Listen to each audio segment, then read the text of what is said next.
Әлеуметтік желіні ашып отырсаң, діни уағыздар реттен шығып тұрады. Оның тыңдайтыны бар, тыңдамайтыны да жетеді. Жалпы интернеттен уағыз тыңдайтындардың құлағын алтын сырға. Елімізде діни уағыз айтатындардың арнайы рұқсаты болады. Ескеріңіздер. Сонымен қатар, рұқсат етілмеген уағызшылар да бар. Олар кімдер? Интернетті ашып ерінсеңіз, міне сізге топ 10 радикалды уағызшылар. Абу Ханзала, Инкогнито Шам, Абдулла Абу Абдрахман Молдовский, Содик Самарканди, Ахлиддин Навкати, Абу Мухаммад Аль-Джулани, Абдулла Разак Аль-Махди, Абдулла ибн Мухаммад ибн Сулейман Аль-Мухайсини, Абуль Фатх Аль-Фаргали, Арслан Булгарский.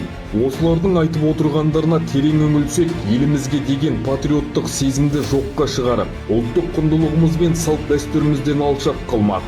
Атадан мирас болып қалған домбыра, жеті ата, сәлем салу деген секілді қазынамызды бұрмалап жүр. Санаға сақталған қазақ деген ұғымды жою үшін өз айтқандарына сендіріп, жат ағымға жетелей. Радикалдардың айтқанына сеніп, өзге ағымның жолына түсуден өзіңізді сақтаңыз. Қорыта айтқанда, әлеуметтік желі діни білім алатын жер емес.